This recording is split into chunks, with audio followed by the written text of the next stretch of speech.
PowerUp podcast. This is your host, Nathan Shields, also known as Osiren. You can visit us at www.powerupfighters.com, and please remember to subscribe via iTunes and RSS feed. Today, I'm joined by Adam, also known as Actionhank. What's up, everybody? He's a member of the local Shoryuken Dayton forum, and I'm also joined today by Anchor. Hello. And Otter. Hi. Not sure if Otter came through, but we'll go ahead and get started. Hello. Hello, how are you? Okay. So Adam, Actionhank, I've always wondered, ever since I saw it on the forum, where did it come from? It's from Dexter's Lab. It's from all the, it's just a throwback to the 90s references, because I enjoy that show a lot, and I really just needed a name on SRK, and that was the first thing that popped in my head, probably because I was watching an episode or a DVD or something. I was like, okay, that sounds cool. I've seen a lot of Dexter's Lab, but I don't recall Action He is the tall. He is in a. I think he's in a show in Dexter's Lab. He's the tall, burly black guy with a huge beard. Yeah. Well, he doesn't have a huge beard, but that's his power is the beard. And he's got the gray tank top on and the tiger shorts. Yeah, I made a City of Heroes character that looks like him. I kind of remember that. Yeah. Yeah. Wasn't there another one that had a power saw or like a? That's the Justice Friends. That's an unrelated cartoon in Dexter's Lab. So, right. Yeah. They had 3 different cartoons in the same show. There was Captain Glory or There's something? Major Glory, the Infraggable Crunk, Valhalla. Right, yeah. I remember now. I remember everything. Was the rocker guy. He used his guitar. I remember that. Yeah. He was what has happened to cartoons? They suck. I'm sorry, but yeah. Get out. They all suck. Oh, well, who cares, really? Yeah. We're here to talk about Street Fighter because that is Adam's game, basically. So where did you start with Street Fighter? Was it back during Super Turbo, or was it at Third Strike? I mean, everybody played... Alpha. Yeah, that would probably be my starting point is Alpha 2, because, everybody remembers, I know a lot of people are like, yeah, I played... Super Turbo when I was 5 years old on the Genesis or the Super Nintendo, and yeah, I did, but I didn't know what was going on. I was 5 years old. But when I was 9 or 10, I bought Alpha 2 for PlayStation 1, and I'd play that a lot. And I think the game that eventually got me into the community was Marvel vs. Capcom 2. I don't know why, I just found a couple people that liked to play and slowly started to post on SRK and stuff because I liked Marvel. So nice. But I slowly started. I'm now more just Street Fighter, and Third Strike, and all that stuff. So were you looking to get better at Marvel? Is that why you got involved? Yeah, I wanted to understand the game better because I was just running around pressing buttons and mashing assists. I had no clue what was going on. But was that Marvel 1 or 2? 2. Oh, okay. Marvel 1 I played, but I was still a little I was still 10 or 11 when that game came out. So Marvel 2 is where I started to actually get into it, and yeah, I just wanted to learn things about the game, so I'd read on SRK, and it's still very much over my head, but hopefully with the new port coming out on 360 and PlayStation 3, I'll get back into it because more people will be playing it. So Yeah, the only thing I've heard that they've changed is they've admitted to taking out a Gambit glitch.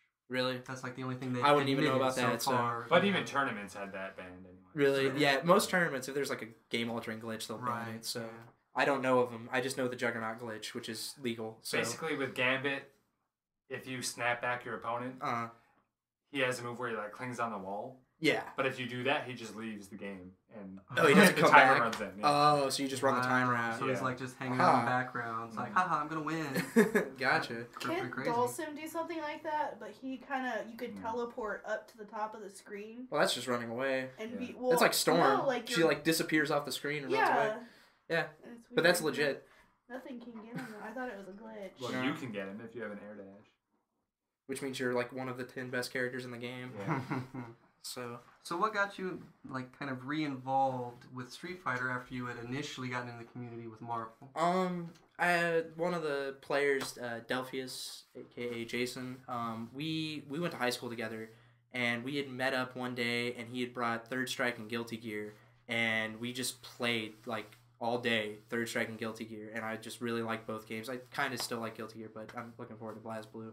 But with Third Strike, I just love the game, and one day in the summer, last year around this time, he just gave me a call and was, there's a lot of Dayton players that already played kind of at Sinclair and Wright State, and he just gave me a call and was we're meeting up and playing at Josiah's house, and Josiah's a big Third Strike head, so just started to, that was the game we played, that was the agreed, everybody in Dayton played Third Strike, some people played Marvel and some people played Tekken and stuff like that, but we all played third pretty much. So awesome. Was that did Delphius introduce you to Third Strike, or had you been playing? Yeah, I had seen videos of it. You know, a lot of people mentioned that their introduction to Third Strike is the Daigo full parry of Justin. Right. Yeah, like that's everywhere. But I think I can't remember. I actually saw another video that wasn't a parry video, but it was just like very sick gameplay or something. I was like, this game looks cool, and you know, I wanted to get interested. I remember playing the original Street Fighter 3 in Arizona when I went to visit my grandparents. There was an arcade there that had the cabinet, and that was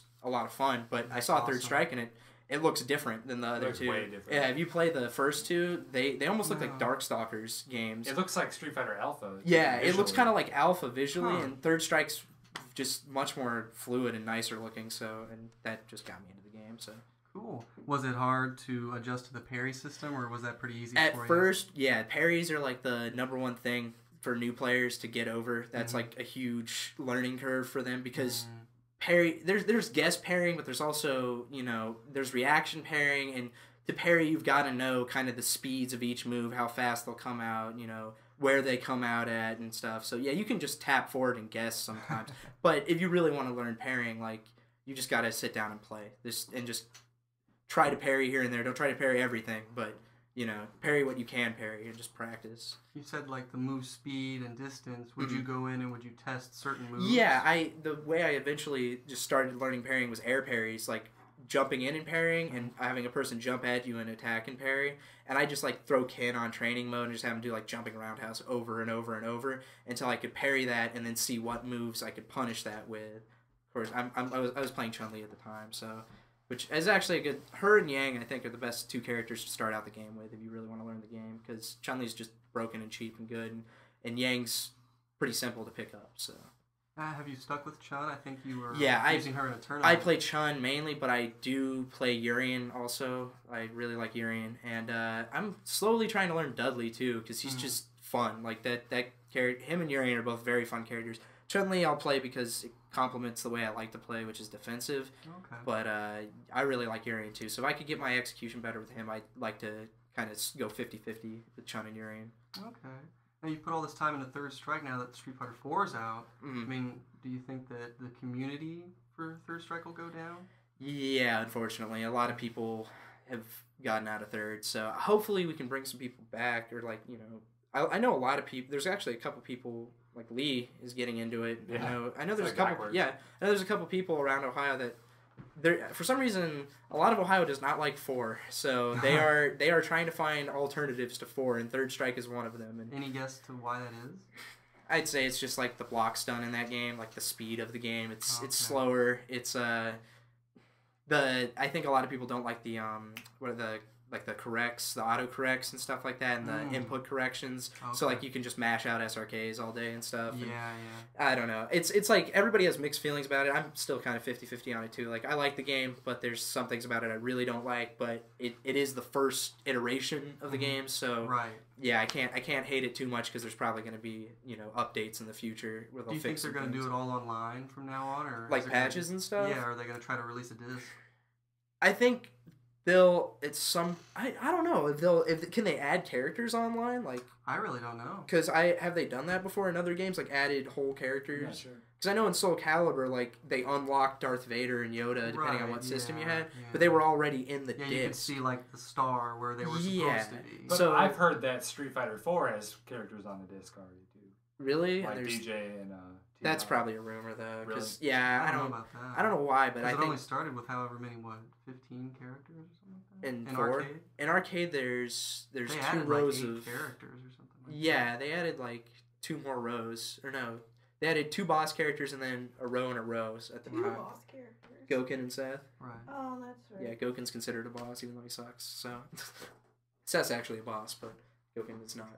I hope they release.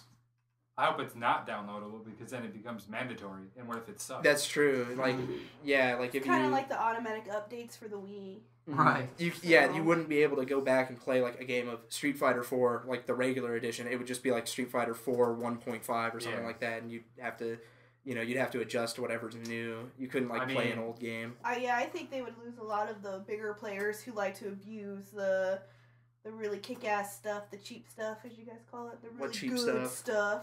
What cheap stuff? Like the Balrog headbutt into the super. Into Ultra. Oh, yeah. I mean, I don't know what they changed. I don't know. They might dump the headbutt into Ultra. I think is fair. I think most of the. I think you most get half of the damage on it, really. Yeah, I think most of the links into Ultra in that game are fair. I don't think there's anything broken with the movesets of characters. I think Sagat's, they just need. I think his moves are fine. They just need to tone down the damage on him. Yeah. That's the only thing that's dangerous. If Seth's Ultra didn't go full screen. Yeah, there's apparently a situation where like Seth's unbeatable, like in the game. Like at a certain point when you're down in a life lead or something, and there's like 30 seconds left on the clock. I guess it's like a complete. It's. Yeah, you're basically screwed. Yeah. So because if he's sitting there throwing sonic booms, if you focus it, he can Ultra. Yeah, and if you jump, he can Ultra instantly. So you can block and die.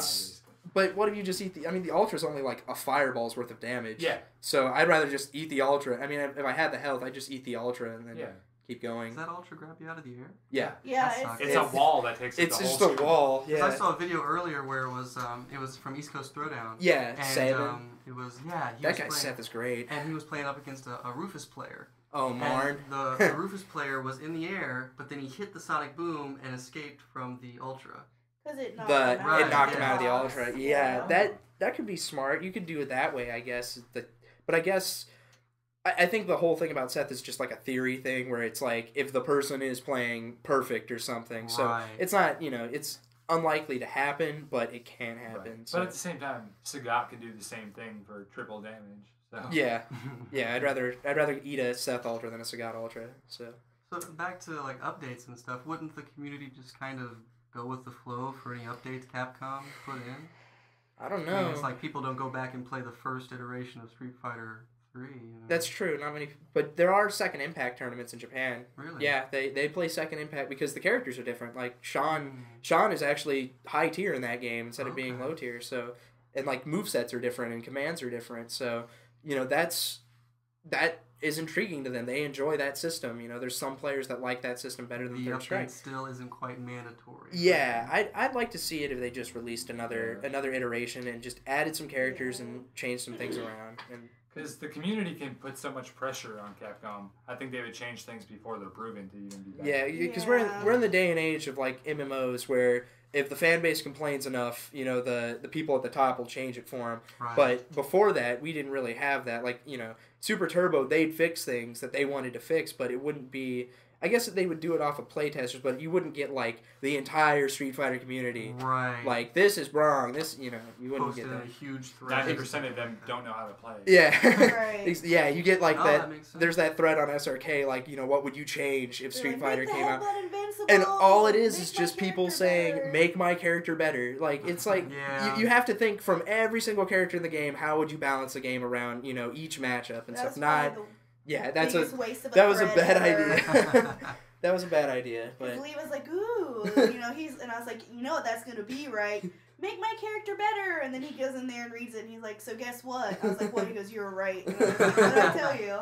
That's all they're gonna be crying for is, make Headbutt invincible, make Dawson make better. X better, make Y, and then not just make my character better, but make this character that I have a hard time with worse in some way, shape, Make Sagat low tier. Yeah. Is there any way you can make my kick just hit Sagat? No one else. Just Sagat. That's all I want.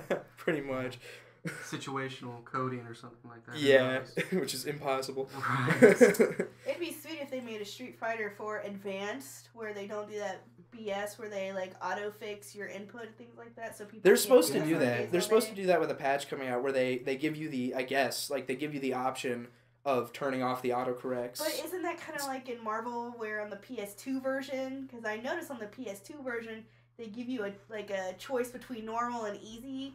Yeah. Where it's just with easy, you can smash buttons all day. Or where you CBS2 EO. You don't have to do the input. Yeah, they did that on Marvel 1, where you get easy mode and then you get manual mode, which is the way the game's supposed to be played. That's not a bad idea. But the Dreamcast version didn't have that. I don't know, because I would prefer to play without the autocorrects on the inputs, but I'm sure there's players who would prefer to play that way. Would you mind if you were playing with the normal input, would you mind if somebody played easy? Playing at somebody on the easy mode? I wouldn't care probably because if they're the problem with the autocorrects in the first place is that they sometimes give you moves that you don't necessarily want. Right. I prefer playing against somebody who has a chance to mess up their execution just based on a game factor, rather than they just messed it up. So like with Cammy, sometimes I notice when I play Cammy, when I do her quarter forward twice with you get a dragon punch. Yeah, you get a dragon punch. Because it registers. Dragon punches you can just do down forward twice in a row, and that's a dragon punch. So it registers the down forward twice before it registers the quarter circle forward. It gets really bad when you have to dash and then do it. Yeah. The game is like, I don't know what's happening. Yeah. I would like that kind of update too. Yeah, I prefer that. Mode. Yeah. Although there's also the autocorrects of inputs like changing the direction, which that could be the time where playing against a newer player would kind of get annoying, because I've done it to friends before where like I put in Guile's Ultra and they cross me up, but because the autocorrects are in, Guile just automatically switches direction, even though I didn't put it in the right way. I still get it. So that's kind of cheap, because the game's basically giving you. I mean, I guess in Street Fighter 4 they were going for more about, do you know the matchup and do you know what each character can do against each other, not can you perform moves correctly. But I don't know. Execution, I think, is a big part of fighting games. So yeah.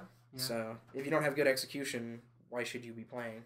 There were plenty of times where I got like PO'd because I was in like a match with Cammy and I was trying to do her Ultra, and it just came out as a cannon spike, and I'm like, no, and then you have to go through all this trouble. Like, supers take priority in that game too. Like if you go into training mode, for instance, and I like to practice focus attack dash cancels, so I just set my meter on super meter, so I've got a full meter the whole time, and then practice that. But like if I want to do an ultra, it seems like I have to kind of overcompensate for it and make sure I've hit all 3 buttons. Yeah. But if I don't, if I kind of just do it like robotically or something, sometimes the super will come out, and it seems like supers take priority. So I always try and make sure, like with Rufus, I only have 3 meters, so I don't have the super meter just in case. For some reason with Dalsim's Yoga Tower, I was having trouble getting that move. Down all 3 punches? Yeah, it seems like all 3 punches in that game cause weird things to happen, because Blanca has a similar move too, and yeah, I guess it's just you have to be more deliberate with the input, like just smash all 3 buttons. Right, yeah. True story about supers having priority over ultras. That tournament that Josh Queen held, I did a casual against Asian Nick, as we call him. Nick's cool. Yeah, Yum Yum Snorlax on SRK. Oh, okay. Yeah. And he did his super, and he had me in the corner, and I was charging, hoping he would do his super, thinking that my Ultra with Chun-Li would beat him. It probably would. No, it didn't. Really? It didn't. Nope. He totally won, because it was, super we were down. Ultra? It was his, it was just... Who was he playing? Balrog. He played super. Yeah. And I had my Ultra. Balrog super is like, well, actually you could have reversed it. You just have to reverse it. It's all timing in that game. Yeah, but... Because Chun-Li is the fastest Ultra in the game. Well, I did it like right after he started his up, because I knew that's what he was doing to try to get me a chip, and we were down to the wire. So I did my Ultra, and my kick was just about to come out, but he was just like, no. Yeah. And I was like, yeah. Yeah, that happens.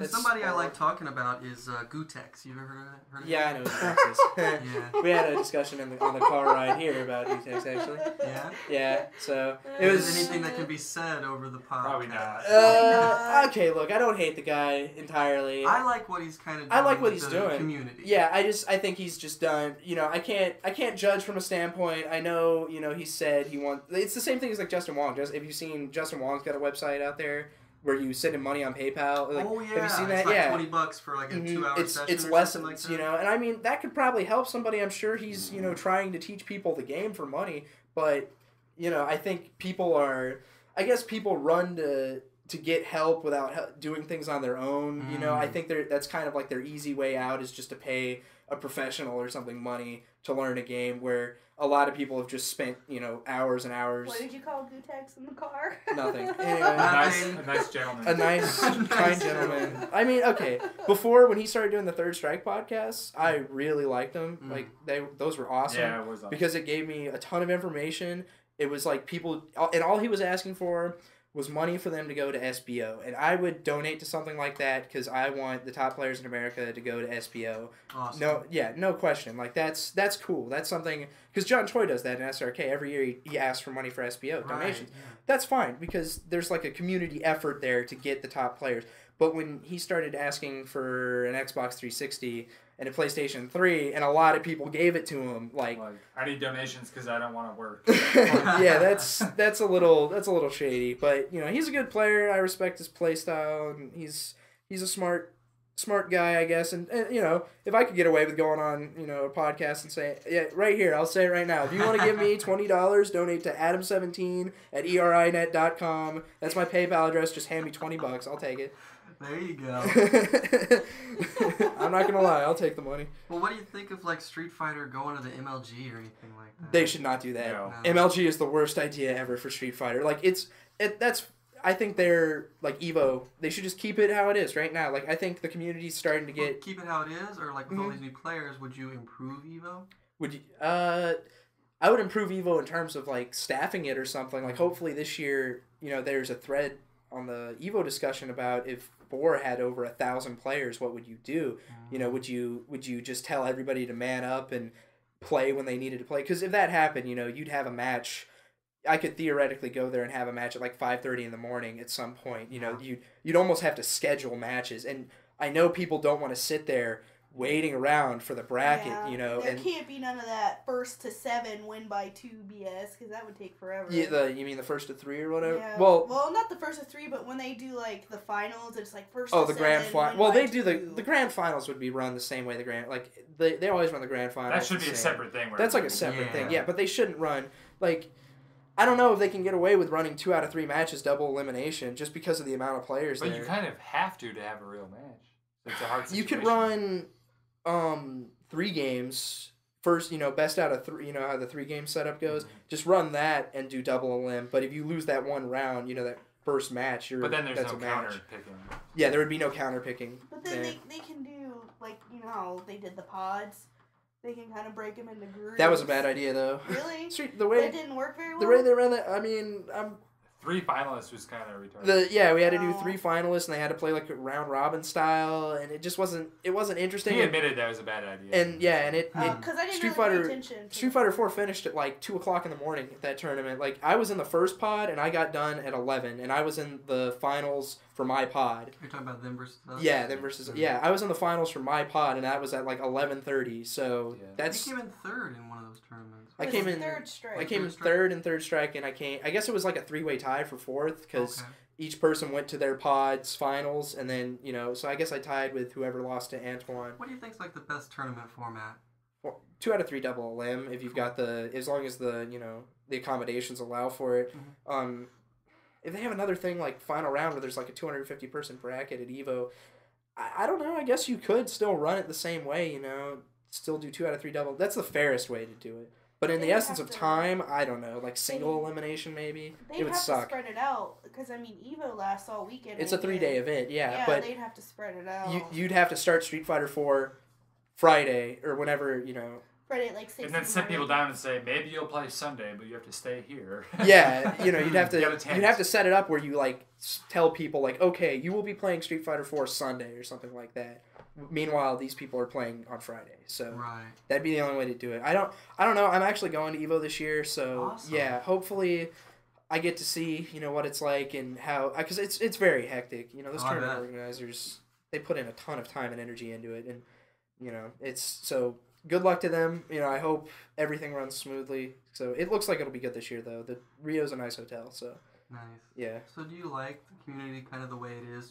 Sort of underground, but it could grow on its own without much corporate help, I guess. Yeah, I don't want to see big, super big sponsors get into it because if they've got 1 or 2, because Evo had Toyota as a sponsor for a long time, and that was good because the cash prize was big, and there wasn't a ton of corporate backing it. But I think MLG and all that stuff, that's just they just throw up poster children for that people who are not even that great at games and games that aren't even that relevant, Dead or Alive 4. Who plays that? Yeah, I saw that. I'm sorry. Dead or Alive and Virtua Fighter. Japan plays Virtua Fighter, but it's not really an American game. I like the game, but it's not. It doesn't have the popularity as 4 did. And if 4 went to MLG, I've just heard horror stories about MLG running things the wrong way, and it's those MLG is running a multitude of games where if you're going to a Shoryuken sponsored tournament or a tournament run by members of the community, they know how it's been the same way for years. Why would they change anything? It's worked, so why would they go to something else?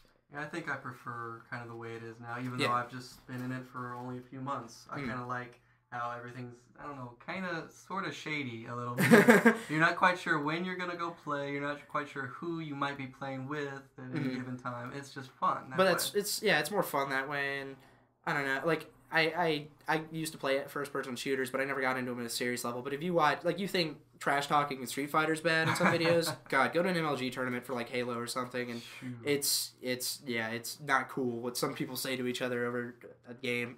Wow. So I heard that, like, somebody got shot over Street Fighter, though, over in California. I believe it. I believe it. It's crazy. California. Whatever. So, going back to Third Strike, did you do a lot of research on matchups, or did you mostly just play Chun and try to perfect her? I did a ton of research. I read, I asked in the Chun threads, I listened to Amir and Justin Wong's podcast on the Gutex thing like multiple times. And those, if you're a Chun player, those are pretty helpful. Like, a lot of people hate Justin Wong for his turtle style, but the dude wins tournaments. Yeah, I mean, so obviously it's effective, you know. Right. So, and it is with Chun, playing patiently. And I like to play that way. I like to play defensive, So listening to him and then listening to Amir, who's just a rushdown player, he just constantly is in your face with Chun. It's also interesting to hear that side of the same character, how the character can be played. So you know when to flip-flop between exactly. different styles. Yeah, I watch videos of, all the top Chun players constantly, and it's just good to get information. Like, each one of them just does something different. Like, there's always something different that a Chun player will do.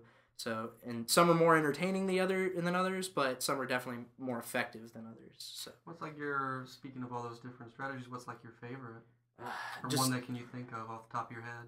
Like the Tokido strategy, which Tokido just takes a good character and abuses what's good about the character. Like, if you watch his Vega, he's just smart as hell and he wall dives like a lot, but he just knows it's gonna work. Like, how about you with Chun? What's like the smartest strategy? A smart strategy, just zoning correctly, and I guess it just depends on the character matchup. Like, if it's, I don't know, like my harder matchups would be like Urian, because it's not a match about who hits who. It's a match about the meter.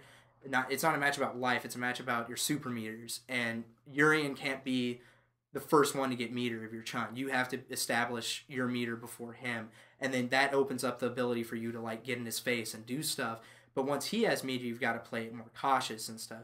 But I just like sitting back and letting the opponent give me something to work with, like a parry, or make a mistake, something where they just whiff a move, punish it with Chun and go into super or something, because that's Half-Life on most characters. So, and I love it when I get people in the corner. Like, the corner is like my favorite spot in the game. Sorry. But like, yeah, just her Kara throw is so good that you can just throw. I've thrown people in tournaments like 6 times in a row, and at a higher level, that's a really good tactic because nobody expects you to throw 6 times in a row. Why would you do that? Right. So, but with Chun-Li, it's so effective if you just walk in and out of their throw distance and then kind of pause or just instantly throw them. They just eat it all day. How many tournaments have you been to? 4 so far. My first one was a small get-together in Dayton at a Game Crazy. He was there, so... Oh, that was your first one? Yeah, that was my very first tournament, yeah. And then my second one ever was Seasons Beatings, which, very interesting to go from, like, an 8-person tournament at Game Crazy to a Third Strike, which had, like, 84 people in it. And... Were you relaxed, or was No. I was outside the entire time, just, like, nervous, but I did okay. I did 3-2, and I got 25th out of those 84, which isn't bad. No. So, but I can kind of chalk it up to the brackets too, because the first player I played was a North Carolina player named Face on SRK, and he's really good. Like, his Chun's pretty good, and I didn't know the Chun matchup, and he was nice enough after he beat me to tell me how to. Yeah, but I don't blame him. But yeah, he was nice enough to kind of explain that matchup to me, and he's a Chun player also, and he's just better. But do you have any secondaries in Third Strike? Yeah, Urian right now, and just right now it's just Urian. But it's good to know a couple characters. But the game isn't like super turbo, where they're like if somebody picks a certain matchup, you can counter pick with the match. Like Third Strike, because of parry, any character can win against any character. It's just a matter of how uphill is the battle. So.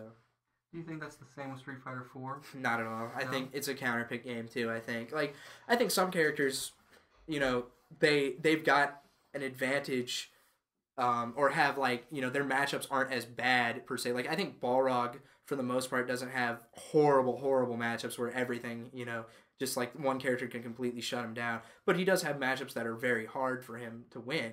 Who, in your opinion? Sagat, for sure. Sagat, any character that has like a good keep away game, can just keep him from getting it. Just like Super Turbo. Like I don't know about Dhalsim. Like Seam in that game isn't as good as Super Turbo because it's like if you make one mistake, it seems like you die with Seam instantly. Gotcha. So, but I think like Rufus versus Ryu is like one of the worst matchups in the game, and since I main Rufus, I know all about that match because literally, I mean, the person can honestly never have to block if you like if they just keep short Yukening, you can never ever get good mix-ups started versus him. So you have to play so patiently and bait Shoryukens all day. Have you seen that GameStop Wong Daigo match? Yeah, and everybody's like, "Oh, Daigo smoked Wong." I'm like, I don't. If Wong honestly could have counterpicked or could have picked a different character versus Ryu other than Rufus, I think he would have. He might have not still won, but I think he wouldn't have gotten pieced out like that, 4-0 or something. Yeah. I think he would have gotten a few games. So many Shoryukens. Yeah, if you just that's exactly how the matchup goes. If Rufus leaves the ground, all the Ryu has to do is Shoryuken, and then everything sets up off the Shoryuken. You can focus attack into Ultra and stuff like that. So, what's he got? What's his disadvantage in that matchup? Is all I'm saying. Right. So there are definitely some counter-picking strategies yet to be discovered. I highly recommend learning a secondary or a third character to have down when there's a situation that calls for it. Because I think sticking with one character in that game not always a good idea. I've heard in Third Strikes, like Chun, Yun, Kin, they're like the really high-tier characters. So how effective is counterpicking just in that little pool of characters? The matchups are so, like, okay, Chun and Yun, first of all, the Yun has to be very good. I mean, if the Yun has any flaws to him whatsoever, Yun's kind of exploitable because he's very fragile. Like, Yun's got to have good pressure, and he has to be able to activate Ganejin one after the other very quickly in order to keep his pressure up and win. But if they can do that, then Yun's arguably the best character in the game. He beats Chun. Like, he's got a good matchup against Chun because she can't deal with his dive kicks as well as other characters can. She doesn't have... Chun's biggest weakness is she doesn't have anti-air options. Right. So, and Yun can stay in the sky as much as he wants. Like, so there's a hard matchup right there. And I wouldn't say I counterpick because Urian's got a horrible matchup, but I think it's more... If you're counterpicking that game, I think it's more based on how confident you are with your character and how well you know a matchup rather than this character flat out beats this character or something. Because if you were going to counterpick in that game, honestly, everybody would just go to Chun-Li or Yun. Like, there wouldn't be like, oh, he picked Yang, I better go pick Dudley or something like that. Right. So, yeah. I've heard that Japanese players think a lot about character matchups, and they really try to play the character and not the player. Yeah. Is that kind of like your philosophy a little bit? I do try to do that, although I think in America it's a smart idea to play the player because everybody has tendencies. In Japan, if everybody's playing a character like they should play a character, I don't know exactly what that would look like because I'm sure, there's still like differences. If you play Kuroda, if you watch the Kuroda DVDs, he plays characters way different than anybody else does. But, Can you give me an example? I hear his Ryu is like super sick, and he's a very defensive player, so he'll just take even an aggressive character like Dudley or somebody like that and just sit and block in the person's face. He won't take risks. But I mean, yeah, Kuroda's third strike god, so yeah. But yeah, other than that, I wouldn't be able to tell you like. I mean, I know that there's character matchups in that game, and I guess they try to play them to a T, but there's still they still pull out some things that are from their own head, not from, character matchups. So. I've got a question that's kind of out of my own head that people may not think of. There's a lot of the parry system. People kind of thought that it, made the game all about the parries. So the Ultra system... I think it's a lame argument. But... Right. The Ultra system in Street Fighter 4, do you think that was a way to... kind of rebalance... Even the playing field? Yeah. I don't think so. An Ultra... At its core, an Ultra is just like K-Groove. It's rewarding you for losing. Right. You're getting an attack that will even the playing field for getting beat. And no other game really has that. I mean, CVS 2 has that with K-Groove, but no other game really has that. And even in CVS 2, it's not as good as I don't think it's as good as the Ultra system in this game. And it seems to become a race to Ultra sometimes. Like people, I mean, I love it when somebody's just throwing fireballs at me and not coming in because I can just focus attack and save it over and over and just get a free meter from doing that. And now I have the advantage and I don't have any life loss. So in some ways, I guess if you use focuses correctly, the Ultra system doesn't get as ridiculous as it can be. But, I mean, like, playing against, like, a Blanca or something, like, it really sucks when you have to completely stop, you know, you have to stop off, you know, your rush down or being offensive because the person has, you know, a trump card to your strategy. Like, if Blanca just randomly alters when I decide to pick a time to attack and I get hit by it there, I'm dead. So, you know, what's the, that's why it's such a turtley game, because what's the incentive for somebody to go in when somebody else has an ultra meter and they don't? So, yeah, one mistake and you're going to eat it. I think they should just go back to super meters. I don't know if they ever will, though. I think ultra meters is just a part of that game that you have to get used to. But, you know, I would scale down the damage on ultras or something like that to make it not so abusable. Yeah. So makes sense. Definitely. You think ultra's definitely going to be part of the metagame? Yeah, it'll always be part of the metagame. Like, I can't see it going. Like the race to ultra you were talking about, it's no longer. Some character matchups are just a race to ultra, like first one to get it, and that's the one who gets the advantage and gets to be offensive and aggressive. But then, you know, they have to slow it down the second the other person gets theirs. So.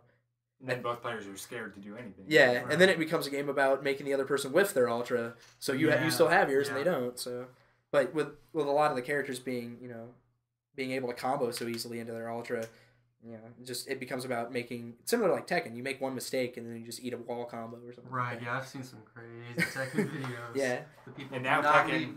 I like Tekken, but yeah. Tekken has an ultra system now too. So. Yeah, it has a revenge phase now. Like worse. Wow. Yeah, so it's even worse to make a mistake in that game. So, speaking of other games, what other games do you play besides? I play a lot of fighting games. I mean, competitively? I mean, not, you know, everybody plays competitively, but ones that you do research on or anything like that. Yeah, like ones I'd go to tournaments for. Yeah.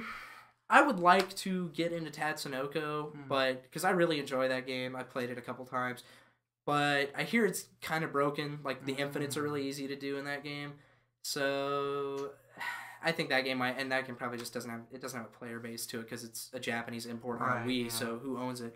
But I'd like to play that game. I kind of want to try out the new King of Fighters a little bit. Yeah. A game I'm definitely looking forward to is BlazBlue, though. I was way behind the curve on Guilty Gear, but BlazBlue looks like a lot of fun. And I like the chick with the gun. She, like, beats your ass. Noelle. Yeah, she looks cool. I like Carl, just because he reminds me of JoJo's Bizarre Adventure, and I love that game. So Carl, which one's Carl? He's the one with the puppet in the middle of the screen, and his drive. I've seen a crazy... I think it was... Dio. Yeah. Dio's Carl is... God. He just kept re-grabbing out He makes the character seem like it's an S+ tier character when it's like one of the worst characters in the game. But I still want to try him. So I think the cat was the one. Taokaka? Is that it? She's cool. Yeah. Oh. She requires a lot of execution, I hear, though, to get her stuff done. Yeah, she's a very fun, like, execution heavy character, but she's fun. Yeah, it's training mode. Like you and Viper, you always get bad luck with that. Yeah. Yeah. Viper's a training mode character, too. I think she's, like, the only training mode character in that game, to be honest, because not too many other characters, you know, you can get results off of pretty easy stuff in Street Fighter 4, but Viper, it seems like you have to really work with her. But when you do have her at a high level, she's dangerous as heck. So. Oh, I'm sure. I need to start to learn how to super jump cancel for my attacks. Yeah. Like, I can do it okay sometimes, but the burning kick doesn't always come out. Mm-hmm. It's unfortunate that you have PS3, because I could get you Devil Jin's tag, and he's got a really good Viper. And every time I play him, his Viper's better than the last time I played it. So that's awesome. So yeah, it's fun to play against that guy. So yeah, I've seen a lot of people in Shuriken. They have both systems. Really? Probably just 4 Street Fighter 4. That would be pretty crazy to me, honestly. If I could afford a PS3, I'd get one. Yeah. But right now I'm just not saving my money for that. So do the Gutex method. Remember, everybody, Adam if you want to buy me a PS3, please donate. What's this, the H&K game for PS2? Oh, Hakoda no Ken? It's made by the same people who made Guilty Gear, so it plays the same way. There's like air dashes and stuff. It's fun as heck. Yeah, that's what we were playing last night. Because I was like, who is that golden old Asian man coming up on the screen? He's so happy. I don't know, but Hakoda no Ken is an awesome anime, and yeah, the game is plays similar to Guilty Gear, and it's broken as heck because people can combo into one-hit kill moves in that game. But it's still fun. Like God moves, as they call it. Yeah, the deadly blow or something. I can't remember, but like you know you've got it when you just see like your meter say so, and then it's a one-hit kill from there. But it's a fun game. It's at SBO every year, I think. So yeah, the people like it. There you go. Yeah. So you got into Street Fighter back sort of around Alpha. Did you play that? You said you played it on PlayStation. Yeah. So have you ever been big on the arcades? Yeah, I love arcades. If we could get an arcade scene established here in Ohio somehow, like, I would drive, like, an hour to an arcade or something to go play games. Like, no problem. But, unfortunately, the Dayton Mall sucks. Like, they'll never upgrade a machine there as long as I live. Well, Nathan's trying to change that. Well, if you can buy the place out or, convince the manager to get... It's for the PowerUp tournament. I'm going to try to see if the owner would be interested in sponsoring the tournament, maybe providing some prize money, and then money from the tournament... revenue could go towards a Street Fighter 4 cab. Like the venue fee? Yeah. You know what? I would say don't buy an SF4 cab because it's out on console and people, that's why arcades, in a sense, died in America is that the consoles came out. But, I mean, California, the reason I think their community's so big and still has their arcade community is because they got the machines before anybody else had them in the U.S. And that, and then that became like a hangout spot, You played Street Fighter because your friends were there, and it was all just like it was like going to a bar or something, just with fighting games.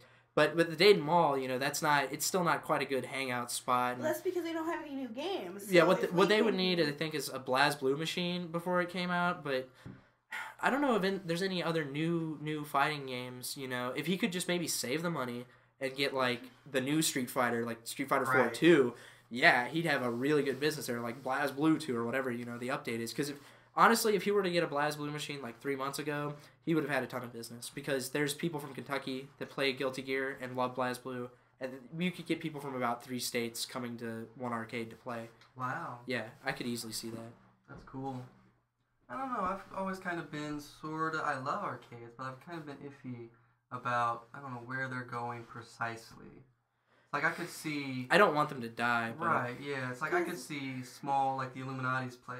Yeah. If they were more focused, like, solely on video games. Like, there's this game cafe up in Tip City, and they run everything on console, and they have PC, and I don't know, it's just... I think they need to change to... I think the pocket change needs to change, into, no pun intended, into a game cafe. Yeah, like a cyber cafe. Because we had a cyber cafe in Dayton a while back. It was off a 7... Yeah, it was off 741 where you guys live. Like, I don't know if you remember, what was it called?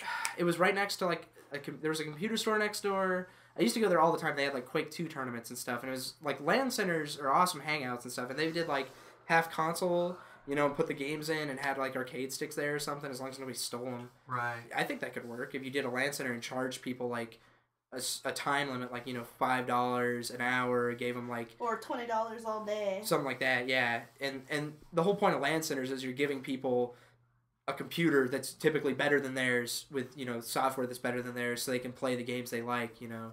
And hang out with friends and play all day, I think I've said it on a previous podcast. I really need to go up there and talk to that Tip City Big Robot Cafe owner. Or call him at least. Where's Tip City?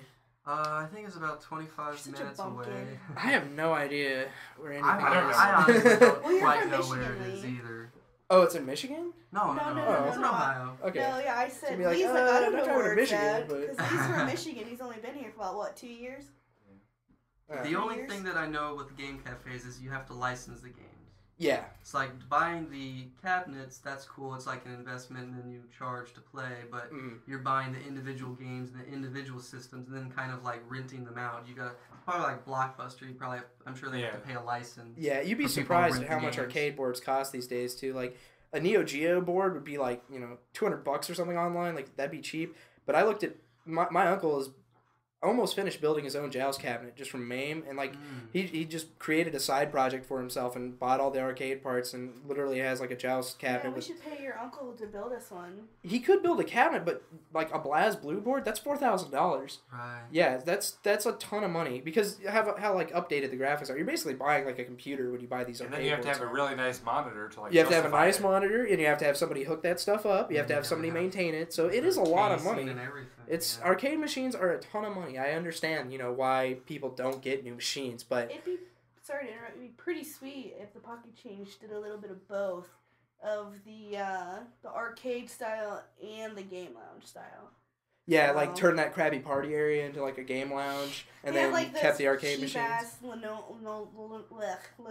Yeah. Tables. I mean, because I know like DDR players, they when I used to play DDR all the time, like that game is way more fun in the arcades than it is at home. Just because you've got the huge setup, you've got the speakers, the lights, metal thing. You don't have to worry about sliding on your carpet. Exactly. There are certain games where it just kind of works better. Certain games that are just better in arcades. Period. So if he got more rhythm games and then got like one or two, all he needs to do is just get the JAMA cabs. Like those are kind of like the Japanese sit down cabs you see all the time. Mm-hmm. Those you can just get one of those, put in some new fighting game board in Tekken 6, something like that, something people play, and then make like a head-to-head cabinet setup out of it, and you're good. They need a whole new update. If they just dished out the money to just update, we just don't have the population density in Dayton. Yeah, but because if you look around the Dayton Mall, like every other store is closed. So I mean, seriously, like. Yeah. All the places that I used to... That one GameStop, they actually, like, sealed it off. Funko You can't Land? even tell that it was there anymore. Yeah, like, I remember as a little kid, like, Frutalati Cafe used to always be there, and now it's gone. It was so delicious. It was great, yeah, and now it's gone. So I think Dayton Mall's just lost money. Like, I think there's, like, a new mall being built. Like, something at the Green, maybe? Because that place is a little higher scale. Maybe if they made a GameWorks and put in some of these games, that could work. Because a lot of people... Even though that's not really an arcade per se, it's kind of like just a fun center entertainment zone. Like the places like Dave and Buster's and GameWorks work because there's something for people to do there that don't necessarily play games. Right, exactly. Yeah, so they can eat. I've seen pool tables at Dave and Buster's, whole different sections of restaurants. Exactly. So they've got other revenue streams. Yeah, I really seriously thought about opening up a game cafe there for a while.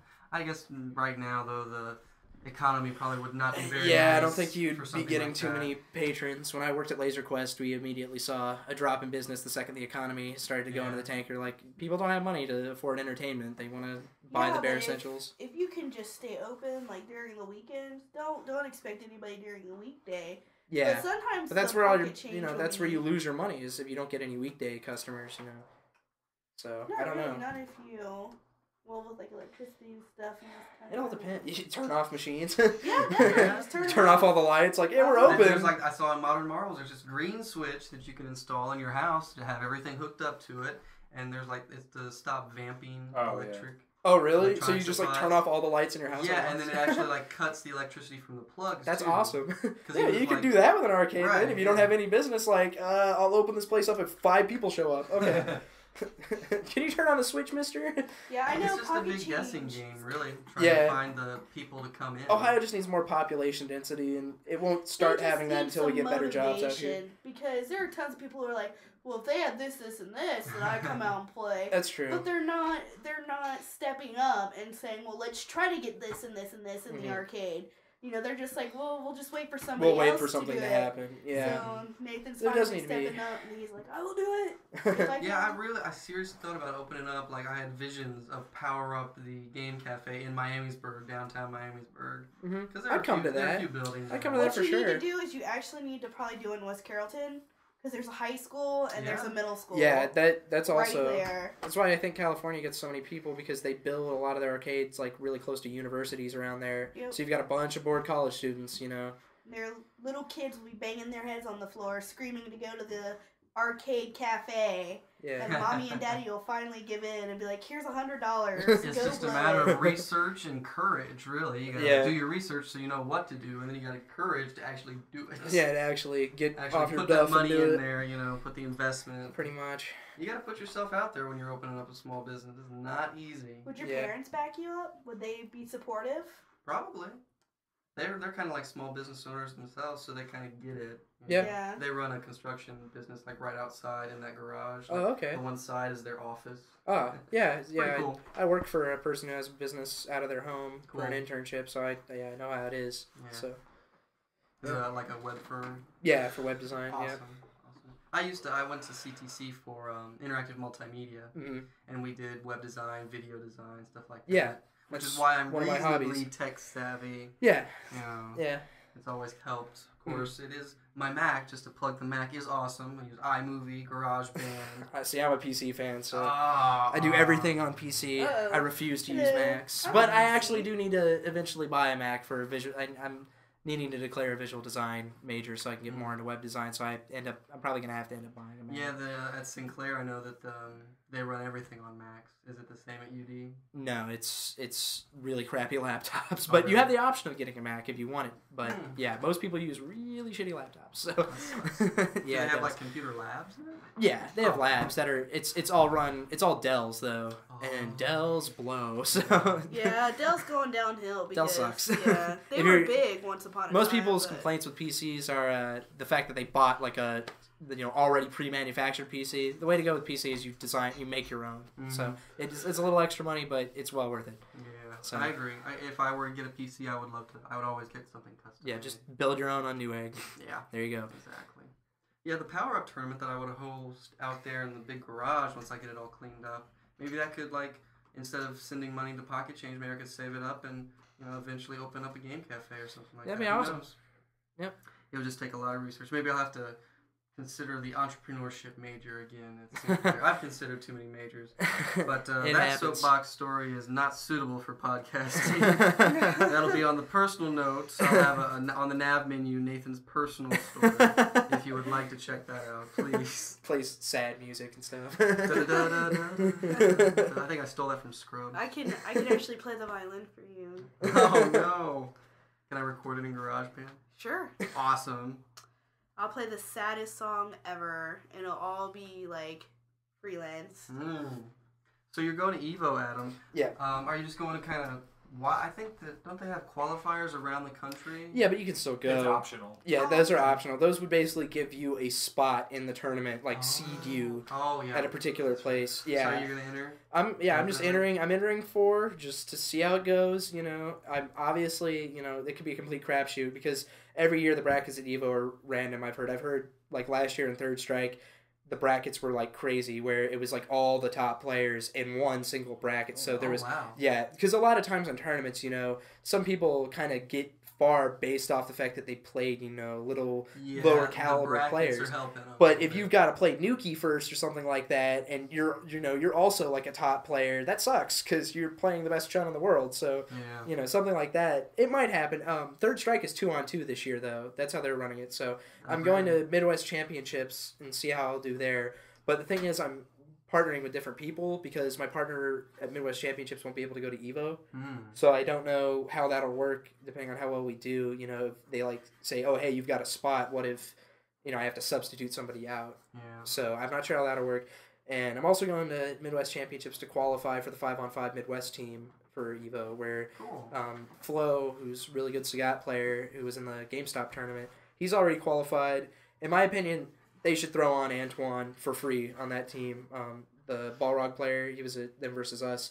He got 3rd at the GameStop National. Mike Ross beat him. So, yeah. Wow. Yeah, so he's the best player in the Midwest, one of. So he should automatically get a spot, and in my opinion. I know a lot of people are we should run a tournament and stuff, but he's really good. So. How did they decide the captains? Justin got on? They already did. Alex. No, how? How? Because Flo was just there. I think they just sat down and were listen, these are the best players / the best kind of leaders of their community in their respective areas. I'm mad at this, but did you hear Marnes on the team? For which one, New York or? Because he lives in Texas, with Justin. So he's on the New York team. Yeah. But they're both Rufus. Yeah, it's weird. Yeah, would Marn? I wouldn't know if Marn would maybe play Sagat or something, or maybe Justin would play just because Justin can play everybody in that game. So he might pick a different character and let Marn play Rufus. The question is, do you think Marn deserves it? He won East Coast Throwdown. He's not. No, he's a good player. Marn's a really good player. Just because he annoys you doesn't mean. Just he because doesn't annoy me at all. Because we actually talked at Sensation. Oh really? And we talked about WoW because I used to play and we were for the Horde. Marn, so we chit chatted. Marn comes on. Okay, I will give Marn's credit. Marn complete credit as far as his playing goes. He is a good player. I would never take anything away from him or underestimate him in a fighting game. He is a bit of a douchebag because he ruined Season's beatings for a ton of people. Guilty Gear. Yeah, he was supposed to run a Guilty Gear tournament and he didn't run it correctly and ended up screwing everybody out of their money. There's people from California and Florida that flew to Ohio to play in a Guilty Gear tournament, so they just wasted $300 to have the tournament got canceled. So yeah, they got halfway through it and he didn't write people's names down the losers bracket correctly, and there was just basically the worst way you could run a tournament was happened, and then everybody got pissed. So, but that's in the past. As long as he doesn't run a tournament, I'm okay with him. So, well, there you go. Oh, I had something in my head to ask, and I forgot. You have 5 minutes. Think fast. 5 minutes. 5 minutes before everyone dies. Just kidding. Let's talk about your Rufus a little bit. Okay. What made you choose Rufus? I initially was playing Vega when the game came out, who sucks. So he's a really bad character. But if you can win with him, there's really good Vegas still, like Tatsu and Bebop and I lose to Vega just because I don't play him enough. Really? Yeah, he gives people who don't know the Vega matchup can get owned by him. So, but I just started to give up Vega after a while. I don't know what initially drew me to Rufus. I would play him every now and then. He's stupid good. He is stupid good, and I always pick a stupid good character. So, and he really requires not a whole lot of execution to perform. His ultra is free for the most part. Like every move he does kind of knocks the person up into the air, so you don't have to hit confirm really with him. I guess really not too many characters in this game have to hit confirm. Like in Third Strike, you've got to see that you've hit the person and then react with your ultra. In this game, it's just like once you see that you've gotten the very first hit of the combo off or something, you just throw in the ultra like it's brain dead. I think the only way I would disagree is with Viper's she's a little Thunder harder. Knuckle into ultra. Yeah, that's like a hit confirm. Yeah. Like, that's something you've got to see and react to. But with Rufus, it's not a reaction. It's just like, oh yeah, like it's just almost an afterthought. They're in the air. I'm just gonna ultra. Yeah. Awesome. So and his damage, I always go for characters that have really high damage potential. So like his roundhouse and a snake strike combo that takes off like quarter life on everybody. That's crazy. Like that's such good damage. So and he's like, I think him and all the new characters like the Viper, Abel, and Fuerte, they're the most fun characters in the game because they're offensive. They're based on aggression. Like you can't really turtle with them too well and get results. Whereas the other characters, you can kind of get away with turtle. You just kind of wait, react, and wait. Yeah. And attack. But with them, you have to like mix up, and it's just fun to get in somebody's face and spam buttons. So yeah, that's true. I enjoy it with my Viper every once in a while when I remember to do the overhead. That's always nice to see it hit. Yeah. But oh well. So you're excited about Blaze Blue, a little bit about King of Fighters. Yeah, I'm not a big SNK player, but it looks cool. It reminds me of Third Strike, like if the visuals. You really like those games, do you think that you would pick them up as competitive? Yeah. If I like Blast Blue for sure, like I'll play anything competitively that I think I stand a chance in. I even played Marvel and them versus us, and I'm not that good at it, but I still beat a person. That was my goal, was just to get a win. There you go. So yeah. So. Not a complete waste of the $10. Exactly. So if I could, and I've said honestly, if I like Blast Blue and it's more addictive than Street Fighter 4, I'm probably gonna stop playing Street Fighter 4. Like I'll play it for tournaments because it's honestly not. I think the depth of that game is very shallow. It's not a super deep game. So if I could just make sure and maintain, get a little better and then kind of just maintain that for a period of time, then yeah, I'd be fine with just dropping Street Fighter 4 completely and playing Blast Blue. So wow. Yeah. Well, there you go. Yeah.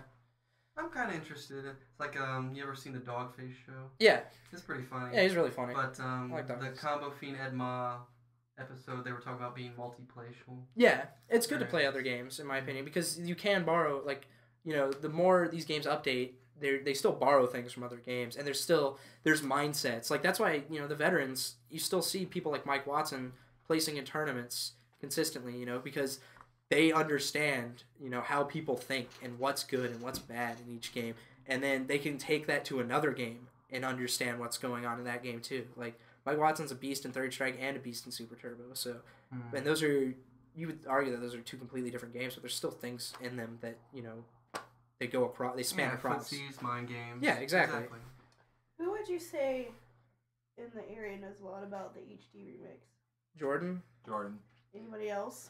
No. Jordan's like the only person who plays HD Remix, to be honest. Like, nobody could tell you, because Jordan's played with Alex Valle and stuff like that online. Like, he's played with Afro Legends and Alex Valle, and they sat down and talked, like, explained the game to him, and then he read up about it. Like, he understands the system of the game, whereas when a lot of people are playing HD Remix, they just, I play Vega in HD Remix. I just spam wall dives and get results, so, yeah.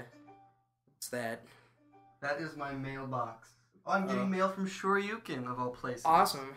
I have updates on like the Midwest thread and tournament okay. thread. So you probably get it all the time when I'm on because I post like 20 times a day. No, actually, it doesn't update that. I set that thread, the Dayton thread, on automatic email notification, and it doesn't. But it doesn't give me anything. Oh, well, you should check it more because we post there, a lot. Well, I do We're check be it at least daily. Good. Yeah, come out to more gatherings at Wright State if you can. I wish I could have came to Illuminati, but I had martial arts. We play at classes, Lee's house so. too. Yeah. So yeah. Hopefully we'll get furniture soon. If We TK need to doesn't get you break that it. couch. Oh, I'm not trying to put pressure on him. Just saying, my stepmother was talking about getting new furniture. She's just gonna give me her old furniture, which is pretty gorgeous to me. Nice. Awesome. It's a nice little set. So you'll have chairs. Yeah, what places? And not broken chairs that big fat dudes Well, will break. you still want the couch? You still want the couch after that? Oh That's yeah, cool, definitely, too. because we want 2 couches instead of just 1. Yeah. 2 is better than 1. Always. Well, we're running toward the end, but I'd like to ask you one more thing. It sounds like you're already kind of getting out there and doing your traveling. Mm-hmm. Is this kind of like the first time you've really extended yourself out to these qualifiers? And Yeah, this is the first time in any... Are you excited? Yeah, oh yeah, I love traveling. Like, Indianapolis was the last term I went to where I actually, had to drive a significant amount to get to a tournament. And, I had to... We stayed at the person who was hosting the tournament, we stayed at his house. But it was still, I love traveling. So I was a band geek in high school, and that's all we did was we would just, every other week, we'd, be out on a trip somewhere, like California and Florida and stuff like that. I don't mind 18-hour bus rides and stuff, and I don't mind driving, 10 hours to get someplace, but I'll be flying to Evo, though. I will not be driving to Evo. No, that would probably be a little That's too like a 2-day drive, so... Yeah. Lee and I are road warriors. We go anywhere if we can afford it. So Yeah. Next time, I highly recommend, and I'm thinking about if I have the recording equipment, recording a whole video of just how to travel properly to fighting game tournaments, what to expect, what to bring. I'm sure you can. They're looking for, tournament logs, travel logs. Really? So maybe you could submit it to that. Page. Really? Yeah. Mm-hmm. Okay, yeah, I'll do that. That's what Because we're doing when we're going I travel all the to time, and it's, I was actually thinking about doing something like that, writing a, how there's travel books, they'll write if you go here, go these places. I was gonna write the travel book for the fighting gamer, because I figure most fighting gamers charge are your course and say, hey, I found this really great restaurant Yeah. here, or there's a bathroom behind here, just so exactly. you know. Oh yeah, don't go here sometimes because they're always cleaning the restroom or something. Right. You Yeah. know what I really love to do, which that would be a sweet idea, because I'm always sweet when I'm behind the camera. So you could just we could just go on a road trip one Just day. videotape the thing. Yeah. Well, we actually to shamelessly plug something. We're just gonna put it out on YouTube. Probably we won't sell it because we couldn't get the copyright. We want to use the music we want to use, but if we were to sell it, we'd be in copyright infringement trouble. Yeah, so we just put it out. If we put it out for free, that's all we want to do is just put it out for free for fun. But we're working on a mixtape, like a and one type thing, but for fighting games. Josiah, he's got it on his computer right now. I don't know what he's doing with it, but Is that what I watched that one day? Yeah. That's really cool. yeah, he's just got a lot of footage and a lot of just kind of cool stuff that and just us hanging out. And so it's pretty much constructed just like the and one mixtape, where we'll show something crazy that we've done in a fighting game or something, or some really cool combo or concept, and then we'll flip it back to just us being stupid someplace at a mall or something. And it's kind of like a travel log too, because we recorded Them versus Us. And the first volume we have is going to be our Indianapolis tournament and Them versus Us. And then the next volume we're doing is going to be, Midwest Championships, Evo, and Seasons Beatings. So we're taking it from kind of a local, smaller tournament and then doing, this is what it's like to be at a big tournament. Right. So, yeah. I'd love to, put, a link or the video up on the website. It's all on his computer right now, so... Once you guys get it's in production. Once you guys yeah, get it I'll done. put it on my YouTube channel, probably. My YouTube name's Scrub Kodo, Okay. so if you just add that, I'll eventually have it on my YouTube channel, so... But the more websites it's on, the better. Yeah, and hopefully we can get Arcane, who does beats and stuff like that, to start, and a couple other people who are interested in music, to create their own music, and then we could actually sell it. And I wouldn't even sell it for $5. I'd sell it for $2 or $3, but just give them out at tournaments. Hey, do you want this DVD? It's got all this stuff on it, and just give it out at tournaments. We'll make just a couple bucks, and then people can get entertained by it. So. I'd be more than happy to put a link up on my website. It's not very popular right now, Yeah. the website, but as more people, I'll just refresh the page every day, and it'll look like you had a lot of people visit it. There you go. I'll just run bot scripts all day. Just tell everybody about it. I've got my business card. I can clone. Start let it me up see anyways. that. Nice. Yeah, I can clone Yeah. accounts better than Front anybody. Nice. Then I like it. The back, it's got my name and the You need to email put on your it. phone number on there just in case I'm people... not going to put my phone number on there. Are you crazy? Why not? You get prank called by fighting gamers? I'd That's rather right. get Are you prank kidding? They'd email. be like, my fight buddy! Balrog, really? Can I get your autograph?